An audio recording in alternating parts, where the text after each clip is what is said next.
बहुत पहले की बात है। कश्मीर की खूबसूरत घाटी में एक राजा राज्य करता था। राजा का महल झेलम नदी के किनारे था। एक दिन राजा की रानी महल के झरोखे से बाहर देख रही थी। उसने एक मछली बेचने वाली को देखा जो मछलियों से भरी टोकरी लेकर शहर में बेचने जा रही थी। रानी ने मछली वाली को ऊपर बुलाया। मछली वाली ने अपनी टोकरी नीचे रखी। टोकरी में ऊपर ही बहुत बड़ी मछली थी। यह मछली नर है या मादा? अगर मादा होगी तो मैं ले लूँगी, रानी बोली। रानी का इतना कहना था कि मछली ज़ोर से हंसी और टोकरी में नीचे चली गई। रानी और मछली वाली दोनों मछली के हंसने से डर गईं। मछली वाली ने जल्दी से टोकरी उठाई और वहाँ से चल दी। रानी सोच में पड़ गई। मछली को हंसते हुए तो कभी नहीं देखा था और ना ही सुना था। ज़रूर यह कोई विशेष मछली होगी। जब तक मछली के हंसने का रहस्य का पता न लगा लूँगी, चैन से नहीं बैठूंगी। शाम को जब राजा महल में आए तो रानी ने मछली की हंसी के विषय में बताया। मछली आपकी बात सुनकर हंसने लगी, यह तो बड़े अचरज की बात है। राजा बोले, मैं कुछ नहीं जानती। आपको मछली क्यों हंसी इसका पता लगाना पड़ेगा। रानी ने जिद की। दूसरे दिन राजा का दरबार लगा। राजा ने सारी बात बताई और बोले, क्या कोई बता सकता है कि मछली क्यों हंसी? जब कोई कुछ नहीं बोला तो राजा ने अपने वज़ीर से कहा, 6 माह के अंदर वो मछली के हंसने का कारण पता लगाकर बताए, वरना उनका सिर धड़ से अलग कर दिया जाएगा। वज़ीर उसी दिन से मछली के हंसने का कारण पता करने में लग गए। बड़े बड़े ज्ञानी पंडितों से, जादूगरनों से, साधु सन्यासियों से सबसे पूछा, कोई कुछ नहीं बता सका। दूर दूर तक यात्राएं की पर कुछ पता नहीं चला। समय निकलता जा रहा था। 5 महीने निकल गए और वज़ीर कुछ पता नहीं लगा सका। उन्हें अपनी मृत्यु सामने दिखाई दे रही थी। उन्होंने अपने बेटे सुलेमान को बुलाया और कहा, बेटे, मुझे तो 1 महीने से राजा मरवा ही देगा। कहीं राजा का क्रोध तुम पर भी ना उतरे, इसलिए तुम यहाँ से चले जाओ। सुलेमान अपने पिता से बहुत प्यार करता था। वह बोला, मैं आपको अकेला छोड़कर नहीं जाऊँगा। वज़ीर ने उसकी एक नहीं सुनी और समझा बुझाकर उसको सफ़र पर भेज दिया। सुलेमान दुखी मन से बिना सोचे समझे जो रास्ता मिला उसी पर चल दिया। चलते चलते रास्ते में सुलेमान को एक किसान मिला। किसान शहर से सामान आदि खरीदकर अपने गांव जा रहा था। सुलेमान ने सोचा, एक से भले दो। वह भी किसान के साथ साथ चलने लगा। थोड़ी देर चलने के बाद सुलेमान बोला, देखिए, चलते चलते हम दोनों थक गए हैं। ऐसा करते हैं कि आधे रास्ते आप मुझे लेकर चलिए और आधे रास्ते मैं आपको लेकर चलता हूँ। इस तरह से रास्ता आसानी से कट जाएगा। किसान उसकी बात सुनकर अचकचा गया। आधे रास्ते यह मुझे लेकर चलेगा और आधे रास्ते मैं? कैसी बेवकूफ़ी की बात कर रहा है। किसान ने सोचा और चुपचाप आगे बढ़ता रहा। थोड़ी देर में एक पहाड़ी के ऊपर पहुँचे। नीचे झेलम नदी की पतली धार दिखाई दे रही थी और ऊपर देवदार के पेड़ों का जंगल। दोनों एक पत्थर पर बैठकर सुस्ताने लगे। सुलेमान ने जेब से एक चाकू निकाला और किसान को देकर कहा, आप ये चाकू लीजिए और जंगल से 2 घोड़े ले आइए, और हाँ, चाकू संभाल कर रखिएगा, बहुत कीमती है। चाकू लेकर मैं जंगल से घोड़े पकड़ कर लाऊं? यहाँ इस पहाड़ी पर घोड़े? ये तो खुद पागल है या मुझे पागल बना रहा है। किसान बड़बड़ाया। थोड़ी देर में फिर दोनों चल दिए। कुछ देर के बाद दोनों एक खेत में पहुँचे। खेत में पकी हुई फसल कटने के लिए तैयार खड़ी थी। कितनी अच्छी फसल है, किसान फसल देखकर बोला। हाँ, वह तो है, पर पता नहीं फसल खा ली गई है या बची हुई है, सुलेमान ने जवाब दिया। खा ली गई है का क्या मतलब? देख नहीं रहे हो, फसल अभी कटी नहीं है और तुम कह रहे हो कि खा ली गई है, किसान गुस्से से बोला। मैंने तो यूं ही कह दिया, सुलेमान बोला, और वे फिर अपने सफ़र पर चल दिए। अब वे एक फूलों से भरी घाटी में पहुँचे। घाटी के एक और छोटी सी नदी बह रही थी। नदी के पार पहाड़ी थी जिस पर एक गांव दिखाई दे रहा था। किसान ने अपने जूते उतारे, पजामा ऊपर खोंसा और नदी पार करने लगा। नदी अधिक गहरी नहीं थी पर धार बहुत तेज़ थी और तलहटी में ढेर सारे छोटे मोटे पत्थर थे। नदी पार करके किसान मुड़ा तो उसने देखा कि सुलेमान जूते पहने हुए नदी पार कर रहा था। सचमुच में ये तो पागल है, किसान ने सोचा। नदी पार करके वो दोनों पहाड़ी पर चढ़ने लगे। गांव के पास पहुंचकर किसान बोला, मेरे घर चलो, कुछ खा पी कर और आराम कर कर आगे के सफ़र पर निकल जाना। मुझे बड़ी खुशी होगी आपके घर चलकर, लेकिन क्या आपके घर की छत इतनी मजबूत है कि आप मुझे अपने घर ले जा सकें? सुलेमान ने जवाब दिया। अब किसान अपने गुस्से पर काबू नहीं रख सका और बोला, मैंने तो शराफत के नाते आपको अपने घर आने की दावत दी थी। नहीं आना है तो मत आओ, पर मेरा अपमान तो मत करो। इतना कहकर किसान अपने घर की तरफ चल दिया। किसान की बेटी गुलनार बहुत समझदार और चतुर थी। जब उसने अपने पिता का गुस्से से तमतमाया हुआ चेहरा देखा तो बोली, अब्बू क्या बात है, किस पर इतने नाराज़ हो रहे हो? अरे एक लड़का है, रास्ते में मेरे साथ हो लिया। रास्ते भर वो ऊट पटांग बातें करता रहा। अब मैंने जब शराफत के नाते घर आने की दावत दी तो कहता है, क्या मेरे घर की छत इतनी मजबूत है, जैसे वह आएगा तो उसके ऊपर छत गिर पड़ेगी। किसान बोला। अपने पिता की बात सुनकर गुलनार जोर से हंसने लगी। अरे अब्बू, छत कमज़ोर होने से उसका मतलब रहा होगा कि आपकी हैसियत ऐसी है कि आप उसकी खातिरदारी कर सकेंगे। ज़रूर वह किसी अमीर घराने का होगा। किसान ने सोचा तो उसे गुलनार की बात ठीक लगी। अच्छा बेटी, तो ज़रा उसकी उन बातों का भी तो मतलब बताओ जो वह रास्ते भर करता आया। और किसान ने रास्ते का सारा हाल उसे बताया। गुलनार थोड़ी देर सोचती रही और फिर बोली, अब्बू यह लड़का बहुत समझदार और बुद्धिमान है। उसकी हर बात में एक मतलब छिपा है। जब उसने कहा कि आधे रास्ते आप मुझे ले चलें और आधे रास्ते वह, तो इसका मतलब यह था कि आधे रास्ते आप उसे कोई कहानी सुनाइए और आधे रास्ते वह आपको कहानी सुनाएगा। इस तरह रास्ता आराम से कट जाएगा और किसी को थकान भी महसूस नहीं होगी। और घोड़े, किसान बोला। घोड़ों से उसका मतलब असली घोड़ों से नहीं था।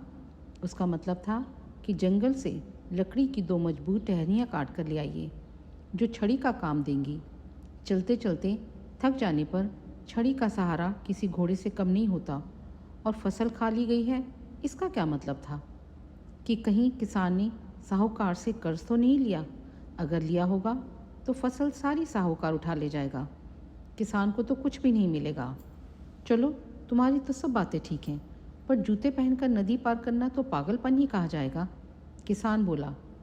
अब्बू, मैं कई बार सोचती हूँ कि लोग जूते उतारकर नदी में क्यों जाते हैं। ऐसा करने से कोई नुकीला पत्थर उनके पैर में चुभ सकता है और वे गिर भी सकते हैं। जूते पहने रहने पर पैरों का बचाव तो होगा। अरे यह लड़का तो सचमुच में बहुत अक्लमंद है, मैं अभी उसे लेकर आता हूँ, कहकर किसान घर से निकल गया। इधर गुलनार ने सोचा क्यों ना वह भी लड़के की परीक्षा ले। उसने एक थाली में 12 रोटियां रखीं और एक कटोरा खीर का भर कर रखा और दूध से लबालब भरा हुआ एक जग रखा। थाली नौकर को देकर बोली, यह थाली सुलेमान को देना और कहना, साल में 12 महीने होते हैं, पूरे चांद की रात है और सागर में पानी लबालब भरा हुआ है। नौकर लालची था। उसने सोचा, अगर मैं थोड़ा खाना खा लूँ तो लड़के को क्या पता चलेगा। उसने एक रोटी खा ली और उसने थोड़ी सी खीर और फिर जग में से थोड़ा दूध भी पी लिया। और उसने जाकर थाली सुलेमान को दे दी और गुलनार का संदेश सुनाया। सुलेमान ने थाली रख ली और नौकर से कहा, आप अपनी मालकिन को शुक्रिया कहिएगा और कहिएगा, साल में 11 महीने होते हैं, आधे चांद की रात है और सागर में पानी लबालब नहीं है। नौकर ने आकर गुलनार को सुलेमान का संदेश सुना दिया। गुलनार समझ गई कि नौकर ने थाली में से खाना खाया है। नौकर ने मान लिया कि उसने चोरी की है। यह बात तुम्हें कैसे मालूम पड़ी कि नौकर ने थाली में से खाने की चोरी की है? किसान ने पूछा। अब्बू, मैंने 12 रोटियां रखी थीं, मतलब साल में 12 महीने। कटोरा भर कर खीर था, यानी पूरे चांद की रात, और सागर में लबालब पानी, मतलब जग से दूध भरा था। सुलेमान ने कहलवाया, साल में 11 महीने हैं, मतलब 11 रोटियां। आधे चांद की रात, मतलब कटोरा आधा खाली, और सागर में पानी कम है, मतलब जग में दूध कम है। वाह, तुम दोनों का जवाब नहीं, किसान बोला। शाम को सुलेमान आया। खाना ख़त्म होने के बाद गुलनार ने सबको कहवा दिया। कहवा पीते पीते सुलेमान ने अपने पिता और मछली की हंसी की बारे में बताया और बोला, अगर जल्दी ही मछली की हंसी का रहस्य नहीं सुलझा तो मेरे अब्बू की जान चली जाएगी। क्या आप कुछ मदद कर सकती हैं? गुलनार चुप होकर थोड़ी देर सोचती रही। कुछ देर में उसके होठों पर मुस्कान आ गई और बोली, चलिए मैं भी आपके साथ चलती हूँ। मछली के हंसने का रहस्य मैं राजा को बताऊंगी। वह बोली। सुलेमान गुलनार के साथ उसी वक्त अपने नगर की तरफ चल दिया। उसके पिता चिंता के मारे खाट से लग गए थे। सुलेमान को देखकर बोले, तुम क्यों आ गए? मैंने तुम्हें आने से मना किया था। अब्बू, आपकी चिंता खत्म हुई। गुलनार मछली की हंसी का रहस्य समझ गई है। आप हमारे साथ फौरन राजा के पास चलिए। क्यों वज़ीर, मछली की के हंसी का पता को कुछ चला? राजा ने पूछा। हाँ महाराज, इसका उत्तर ये लड़की देगी। वज़ीर बोला। महाराज, आपके महल में एक पुरुष स्त्री के वेश में रहता है। यह बात इस मछली को पता थी, इसलिए वह हंसी। गुलनार ने बताया। हमारे महल में पुरुष? असंभव महाराज, अभी इसका फैसला हो जाता है, गुलनार ने जवाब दिया। अब उसने एक बड़ा सा गड्ढा बनवाया। फिर महल की सारी दासियों को उस गड्ढे को कूदकर पार करने के लिए कहा। कोई भी दासी उस गड्ढे को पार नहीं कर सकी, सिवाय उस दासी के जो असल में एक पुरुष था। वह एक चोर था और राजा के जंगल में चोरी करने के इरादे से रह रहा था। राजा ने उसे कारागार में डाल दिया। राजा ने गुलनार को बहुत सारी धन दौलत इनाम में दी और उसकी बुद्धिमानी की सराहना भी की। थोड़े दिनों में सुलेमान और गुलनार का विवाह हो गया। एक बार गर्मियों में गांव में एक ऐसा आदमी आया जिसे कोई भी चीज़ खुश नहीं रख सकती थी। वह आराम करने के लिए अखरोट के एक पेड़ के नीचे बैठ गया। यह पेड़ हर साल खूब फल देता था और अपने मालिक के लिए यह बहुत कीमती था। पेड़ के आसपास की ज़मीन भी कीमती थी और उसमें कद्दू के पौधे के बीज बोए हुए थे। जब वह आदमी, जिसे कोई खुश नहीं कर सकता था, बैठ गया, उसने देखा कि उसके पास में ही एक अधपका कद्दू पल रहा था। उसने अखरोट के पेड़ को देखा, फिर कद्दू की बेल को देखा तो उसने कहा, हे भगवान, तेरे तरीके भी कितने अजीब हैं।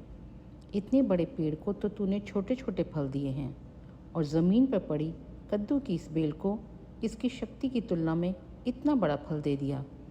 क्या ये ज़्यादा समझदारी नहीं होती कि इसका उल्टा किया जाता? तभी ऊपर की डाली से एक अखरोट टूटकर गिर पड़ा और बड़बड़ा रहे उस आदमी के नंगे सिर पर पड़ा। तो वह अचानक चौंक गया और अपने सिर को मलने लगा और बोला, हे भगवान, अब मुझे आपकी बुद्धिमानी दिखाई दे रही है। आखिरकार आप ही सही हैं। अगर अखरोट के पेड़ पर कद्दू लगा होता और इतनी ऊंचाई से मेरे सिर पर गिरा होता तो वह मर ही गया होता।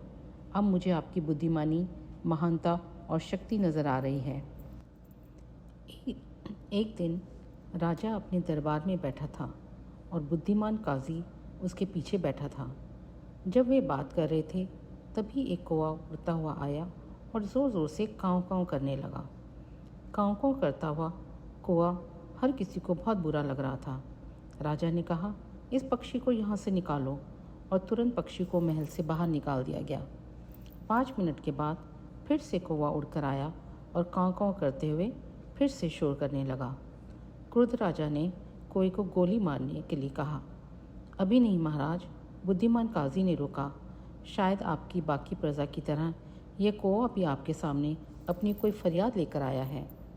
बहुत अच्छा, तो तुरंत इसकी जांच की जानी चाहिए। राजा ने आदेश दिया और इस सिपाही को यह पता लगाने के लिए नियुक्त कर दिया कि ये कौवा चाहता क्या है। जैसे ही सिपाही महल से निकला, कौवा भी उड़कर बाहर आ गया और सिपाही के आगे आगे नीचे उड़ता हुआ उसे निकट ही लगे हुए एक चिनार के सुंदर से पेड़ तक ले गया। वहाँ पहुंचकर कौवा एक घोंसले में जा बैठा जो उस डाली पर टिका हुआ था जिसे एक लकड़हारा काट रहा था। पूरे समय कौवा बहुत ज़ोर से उसे काँव काँव करता रहा। सिपाही तुरंत सारी स्थिति को समझ गया और उस आदमी को डाली काटने से रोकने का आदेश दिया। जैसे ही आदमी नीचे ज़मीन पर पहुंचा, कौवे ने शोर मचाना बंद कर दिया। क्या तुमने वह डाली काटनी शुरू करने से पहले उस पक्षी का घोंसला नहीं देखा था? सिपाही ने पूछा। मेरे लिए एक पक्षी का घोंसला क्या है? आदमी ने बेअदबी से जवाब दिया। शायद तुमसे थोड़ा सा अधिक कीमती।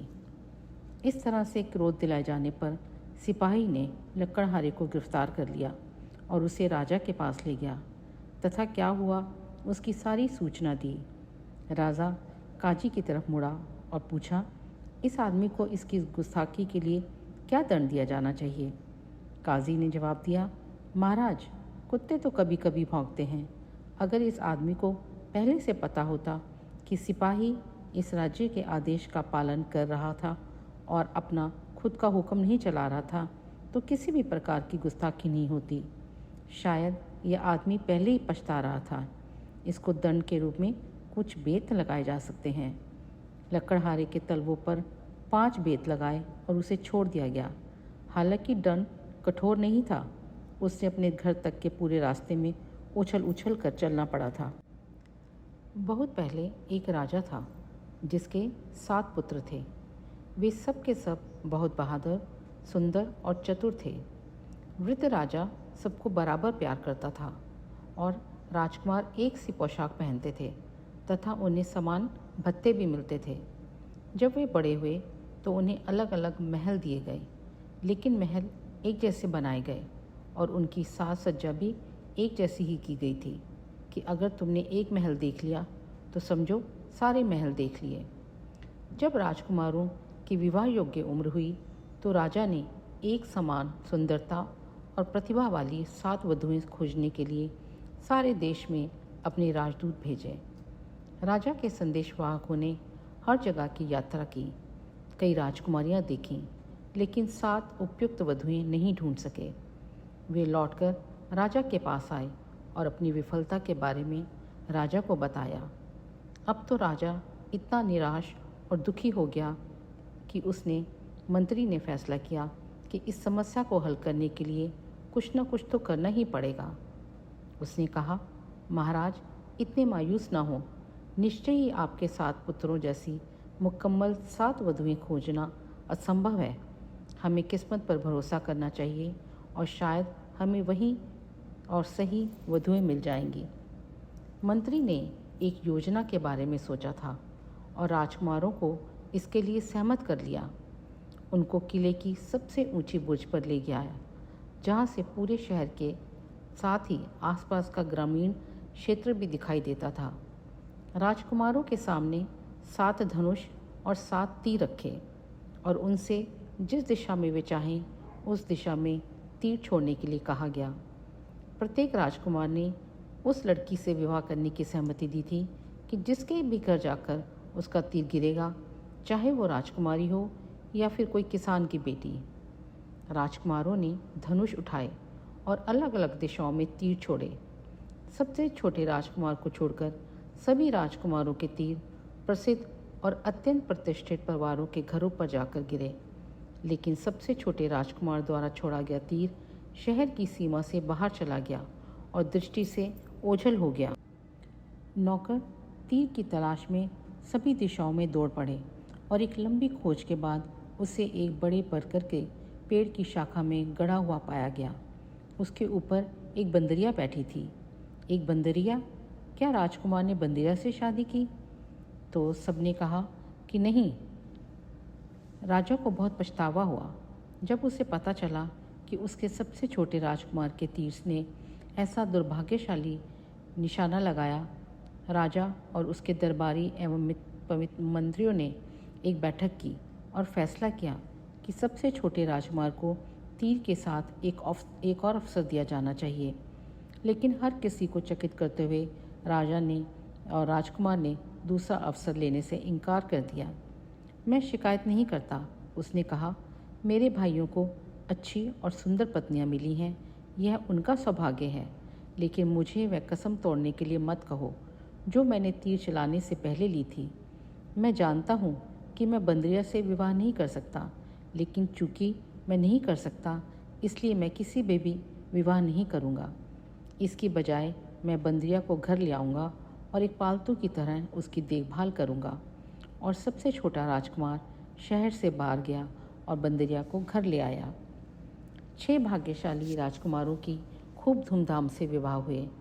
शहर में प्रकाश और आतिशबाजी से जश्न मनाया गया और सड़कों पर संगीत एवं नृत्य हुए। लोगों ने अपने घरों को आम और केले के पत्तों से खूब सजाया।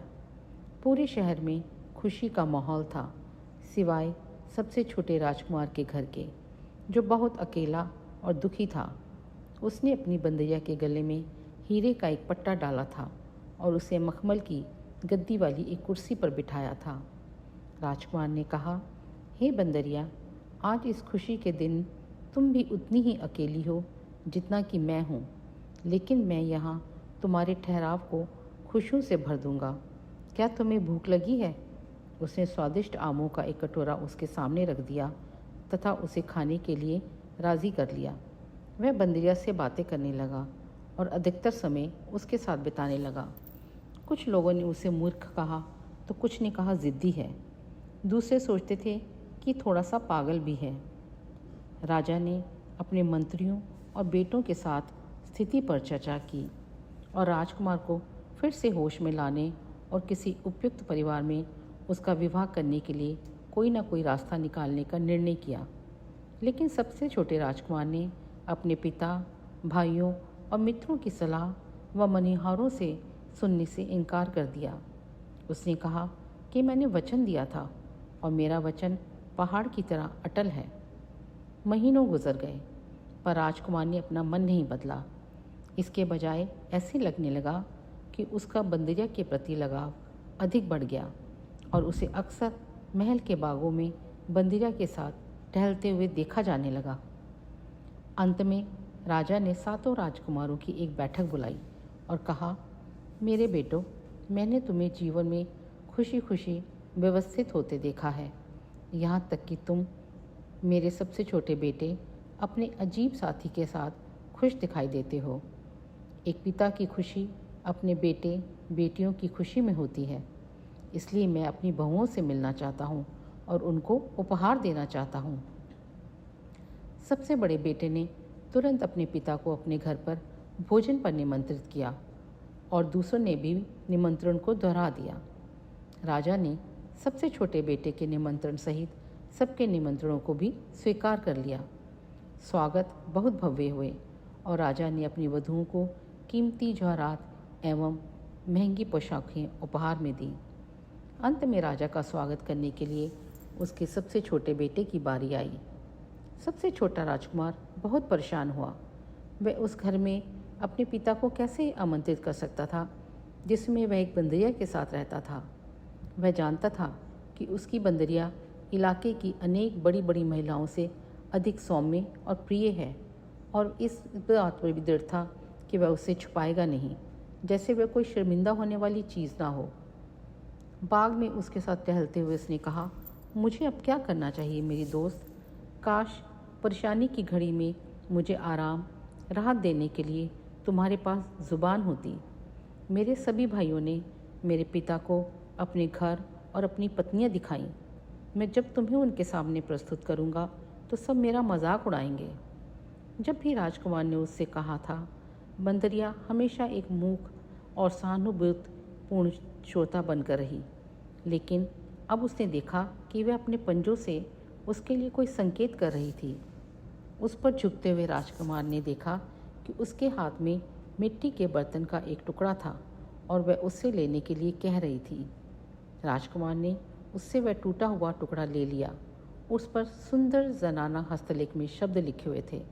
उसमें लिखा था, चिंता न करें राजकुमार, उस स्थान पर जाएं जहां आपने मुझे पाया था। मिट्टी के बर्तन के इस टुकड़े को बरगद के पेड़ के खोखले तने में फेंक देना और किसी जवाब की प्रतीक्षा करना। राजकुमार पहले तो झिझका, लेकिन बाद में सोचा कि अपनी बंदरिया की बात मानने से उसकी समस्या और ज़्यादा तो बिगड़ने वाली नहीं है। इसलिए मिट्टी के बर्तन का टूटा हुआ टुकड़ा लेकर वह शहर के बाहर गया और उस बरगद के पेड़ के पास पहुंचा। वह एक बहुत पुराना, सैकड़ों साल पुराना बरगद का पेड़ था। उसकी शाखाएं और जड़ें एक विस्तृत गोल घेरे में फैली हुई थीं और उसके पत्ते छोटे छोटे कुंजों का निर्माण कर रहे थे। उसका तना हालांकि अंदर से खोखला था, लेकिन बहुत ही बड़ा और मोटा था। उसके पास जाकर राजकुमार ने मिट्टी के बर्तन का वह टुकड़ा पेड़ के खोखले तने में फेंक दिया और देखने के लिए इंतज़ार करने लगा कि आगे क्या होता है। उसे ज़्यादा देर तक इंतज़ार नहीं करना पड़ा। कुछ ही पलों के बाद हरे रंग की पोशाक पहने एक सुंदर लड़की तने से बाहर निकल कर आई और राजकुमार से अपने पीछे आने के लिए कहा। उसने राजकुमार को बताया कि उसकी राजकुमारी परियों की रानी उससे व्यक्तिगत रूप से मिलना चाहती है। राजकुमार पेड़ पर चढ़ा और खोखले तने में प्रवेश कर गया और थोड़ी देर अंधेरे में टटोल कर चलने के बाद अचानक वह आंखें चुंधिया देने वाले आश्चर्यजनक बाग में पहुंचा, जिसके अंत में एक आकर्षक महल खड़ा हुआ था। ऊंचे ऊंचे सूरजमुखी के फूलों की बाग की सीमा बनी हुई थी। फूलों के बीच में एक मधुर सुगंध वाली जलधारा बह रही थी और जलधारा के तले में कंकड़ों की तरह माणिक, हीरे व नीलम थे। यहाँ तक कि इस दुनिया में फैला प्रकाश भी उसकी अपनी दुनिया से ज़्यादा मृदु था। उसे सोने की सीढ़ियों में से चांदी के फव्वारे के पीछे और इंद्रधनुषी सीपियों से बने महल के द्वारों से ले जाया गया। लेकिन जिस कमरे में उसे ले जाया गया था, उस कमरे का वैभव परियों की उस राजकुमारी के अतुल्य सौंदर्य के आगे फीका पड़ रहा था, जो कि उसके सामने खड़ी थी। हाँ राजकुमार, आपका संदेश मैं जानती हूँ, उसने कहा। चिंतित ना हो, लेकिन घर जाएं और कल शाम को अपने पिता महाराज तथा अन्य शाही मेहमानों के लिए स्वागत की तैयारी करें। मेरे सेवक सब कुछ संभाल लेंगे। अगली सुबह जब राजकुमार अपने महल में जागा तो एक अद्भुत नज़ारा उसकी आंखों के सामने था। उसका महल जैसे एक नए जीवन से भर गया था। उसके बाग आम, पपीता, अनार और आड़ू के फलदार पेड़ों से भरे हुए थे। पेड़ों की छाया में स्टॉल लगी हुई थी, जिन पर फल, मिठाइयाँ, इत्र और शरबत उपलब्ध थे। बच्चे लॉन में खेल रहे थे और पुरुष व स्त्रियाँ संगीत सुन रहे थे। राजकुमार ने जो देखा उससे वह हक्का बक्का रह गया और तब तो वह और भी ज़्यादा अचंभित हुआ जब उसने अपने महल में प्रवेश किया और वहाँ भरपूर शोर व गतिविधियाँ पाईं। स्वादिष्ट भोजनों से मेज़ें लदी हुई थीं। छतों से बड़े बड़े झाड़ फानूस लटक रहे थे। फूलों के बंधनवारों की सुगंध ने पूरे महल को महका रखा था। तभी एक सेवक दौड़ता हुआ आया और घोषणा की कि राजा अपने दरबारियों के साथ पधार रहे हैं। राजकुमार उनकी अगवानी के लिए लपका। वह उन्हें स्वागत कक्ष में ले गया, जिसे सुंदर ढंग से सजाया गया था। वहाँ भोजन परोसा गया। उसके बाद हर किसी ने राजकुमार द्वारा चुनी हुई उसकी साथी को देखने के लिए जोर दिया। हर किसी ने सोचा कि इतने शानदार भोज के बाद बंदरिया को देखना एक मज़ेदार मनोरंजन होगा। राजकुमार उनके अनुरोध को टाल नहीं सका और उदास मन से बंदरिया की तलाश में अपने कमरे में गया। उसे उस उपहास से डर लग रहा था जिसका उसे सामना करना था। वह जानता था कि यह उसकी अपनी कसम को ना तोड़ने की जिद का इलाज करने के प्रयासों का एक तरीका है। राजकुमार ने अपने कमरे का दरवाज़ा खोला और प्रकाश की चौंध से लगभग अंधा ही हो गया। कमरे के बीचों बीच सिंहासन पर वही राजकुमारी बैठी थी जिसे वह बरगद के पेड़ के अंदर मिला था। हाँ आइए राजकुमार, राजकुमारी ने कहा, क्योंकि मैंने आपको पिछली बार अपने महल में देखा था, तब से मैं आपके सिवाय कुछ भी नहीं सोच सक रही हूँ। मैंने बंदरिया को दूर भेज दिया है। वह आपके हाथ की पेशकश करने के लिए आई हूँ। यह सुनकर उसकी पालतू बंदरिया चली गई। उसके आंसू फूट पड़े। उसने गुस्से से कहा, ये तुमने क्या कर दिया? तुम्हारी सुंदरता मेरी मित्र की क्षतिपूर्ति नहीं कर पाएगी।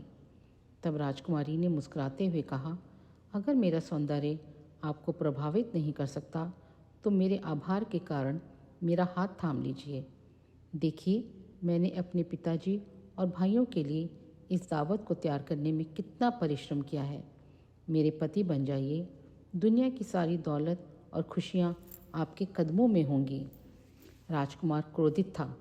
मैंने इस सब के लिए तुमसे कभी नहीं कहा था और ना ही मैं ये जानता हूँ कि मुझे मेरी बंदरिया से महरूम करने के पीछे क्या चाल है। उसे मेरे पास वापस लाओ, मैं तुम्हारा दास बन जाऊंगा। फिर राजकुमारी ने सिंहासन छोड़ दिया और राजकुमार का हाथ पकड़कर बड़े प्रेम और सम्मान के साथ उससे बोली, आप मुझ में अपने मित्र और साथी को देखिए। मैंने आपके विश्वास और निष्ठा की परीक्षा करने के लिए ही बंदरिया का रूप रखा था। देखिए, मेरी बंदरिया की खाल उस कोने में पड़ी है। राजकुमार ने देखा, कमरे के कोने में बंदरिया की खाल पड़ी हुई थी और वह राजकुमारी दोनों सिंहासन पर बैठ गए। और जब राजकुमारी ने कहा, उठो उठो, तभी सिंहासन हवा में उठा और तैरता हुआ उस हाल में पहुंच गया जहां सभी लोग एकत्र हुए थे। राजकुमार ने राजकुमारी को अपने पिता के सामने प्रस्तुत किया। राजकुमार और राजकुमारी को देखकर उसके पिता और अतिथि बहुत खुश हुए और वहाँ मेज़बान के रूप में जो एक बंदरिया को देखने आए थे वे आश्चर्यचकित रह गए। राजा ने अपनी नई पुत्रवधू को अनेक उपहार दिए और जल्दी ही पूरे इलाके में लोग राजकुमार और उसके सुंदर रानी की प्रशंसा करने लगे। एक दिन एक ब्राह्मण ने अपनी पत्नी को अपने बिना खाना खाने से मना किया ताकि कहीं ऐसा ना हो कि वह बकरी बन जाए। इसके जवाब में उसकी पत्नी ने भी उससे यही कहा कि वह भी उसके बिना खाना नहीं खाएगा ताकि वह कहीं चीता न बन जाए। दोनों राज़ी हो गए। इस तरह काफ़ी दिन निकल गए और दोनों में से किसी ने भी अपना वादा नहीं तोड़ा। दोनों एक दूसरे के साथ ही खाना खाते थे। पर एक दिन उस ब्राह्मण की पत्नी ने अपने बच्चों को खाना देते समय उस खाने में से चखने के लिए एक को और खुद खाकर देख लिया। उस समय क्योंकि उसका पति वहाँ नहीं था, सो उसकी पत्नी तुरंत ही एक बकरी बन गई। जब वह ब्राह्मण घर आया तो उसने देखा कि एक बकरी उसके घर के चारों तरफ घूम रही है। यह देखकर वह बहुत दुखी हुआ क्योंकि वह तुरंत ही जान गया कि वह बकरी कोई नहीं बल्कि उसकी अपनी प्यारी पत्नी है। उसने उसको अपने घर के आंगन में बांध दिया और उसकी बड़ी सावधानी से सेवा करने लगा। कुछ साल बाद उसने दूसरी शादी कर ली और उसकी दूसरी पत्नी उसकी पहली पत्नी के बच्चों के साथ बिल्कुल भी अच्छा व्यवहार नहीं करती थी। वह तो उनको खाना भी बहुत कम देती थी। वे बच्चे बेचारे बहुत परेशान रहते थे। उनकी बकरी माँ उनकी शिकायतों को सुनती थी पर वह बेचारी कुछ नहीं कर सकती थी।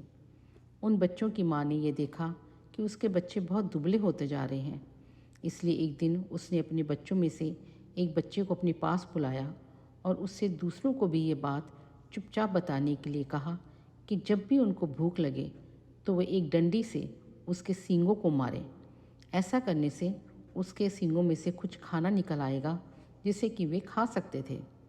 बच्चों ने ऐसा ही किया। जब जब भी उनको भूख लगती वे अपनी बकरी माँ के सींगों में डंडी मारते। इससे उनमें से कुछ खाना निकल आता और वे उससे खाकर अपना पेट भर लेते और धीरे धीरे उनकी तंदुरुस्ती अच्छी होने लगी। पर यह तो उस सौतेली माँ की उम्मीदों के खिलाफ हो रहा था। उसके सौतेले बच्चे जो बजाय दुबले होने से और भी ज़्यादा तंदुरुस्त होते जा रहे थे, जबकि वह खुद तो उनको बहुत कम खाना देती थी। वह उनको इतना तंदुरुस्त देखकर बहुत ही ताज्जुब में पड़ गई कि ये सब कैसे हो रहा है। कुछ समय बाद उस ब्राह्मण की दूसरी पत्नी ने एक आँख की बेटी को जन्म दिया। वह अपनी उस कानी बेटी को बहुत प्यार करती थी और उसकी किसी भी ज़रूरत को तुरंत ही पूरा करने की तैयार रहती थी, जिसको वह समझती थी कि वह उसको क्या चाहिए। कुछ दिनों के बाद वह लड़की काफ़ी बड़ी हो गई और चलने फिरने लगी, बोलने चालने लगी, अच्छी तरह से बातें करने लगी और उसकी माँ उसको दूसरे बच्चों के साथ बाहर खेलने के लिए भेजने लगी। उसने उसको यह भी कहा कि वह अपने बड़े भाई बहनों पर निगाह रखें कि वे कब और कैसे खाते पीते हैं। लड़की ने कहा, ठीक है। वह लड़की उनके साथ सारा दिन रही और उसने जब ये सब देखा जो उसके साथ हुआ, यह सुनकर बकरी उसके सौतेले बच्चों को खाना दे रही थी तो दूसरी पत्नी को बहुत गुस्सा आया। उसने तय कर लिया कि वह उस बकरी को जल्दी से ही मरवा देगी। एक दिन उसने बहाना किया कि वह बहुत बीमार है और अपने इलाज के लिए एक हकीम को बुलवाया। उसने उस हकीम को रिश्वत दी और कहा कि वह उसके लिए दवा के तौर पर बकरी का मांस खाने के लिए बताए। उस हकीम ने ऐसा ही किया ब्राह्मण अपनी पत्नी की बीमारी से बहुत चिंतित था और हालांकि वह बकरी को बिल्कुल मारना नहीं चाहता था, पर फिर भी अपनी दूसरी पत्नी को ठीक करने के लिए उसने बकरी को मारने के लिए राज़ी हो गया। पर यह सुनकर उसकी पहली पत्नी के छोटे बच्चे बहुत रोए। वे बहुत दुखी होकर अपनी बकरी माँ के पास गए और उसको जाकर सब बताया। उसकी माँ ने कहा, मेरे प्यारे बच्चों, रो नहीं। जो ज़िंदगी मैं जी रही हूँ, ऐसी ज़िंदगी से तो मर जाना अच्छा है। रो नहीं, मुझे तुम्हारे खाने को लेकर कोई दुख नहीं है, क्योंकि अगर अब तुम मेरा कहा करोगे तो खाना तुमको उसके बाद भी मिलता रहेगा। मेरे मरने के बाद तुम लोग मेरी हड्डियाँ इकट्ठी कर लेना और उसको किसी ऐसी जगह दबा देना जहाँ उनको कोई ढूंढ ना सके। फिर जब भी तुमको भूख लगे तुम वहाँ आ जाना ताकि तुम्हें वहाँ खाना मिल सके। उस बकरी ने उनको यह सलाह बड़े समय से दे दी थी, क्योंकि जैसे ही उसने अपनी बात ख़त्म की उसके बच्चे वहाँ से गए। तभी एक कसाई अपना बड़ा सा चाकू लेकर आ गया और उसने उस बकरी को मार दिया। उस बकरी के शरीर को टुकड़ों में काटकर पका दिया गया।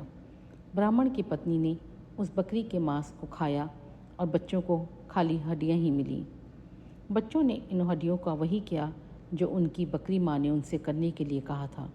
उन्होंने उसकी हड्डियाँ एक ऐसी जगह दबा दी जहाँ उन्हें कोई नहीं ढूंढ सकता था।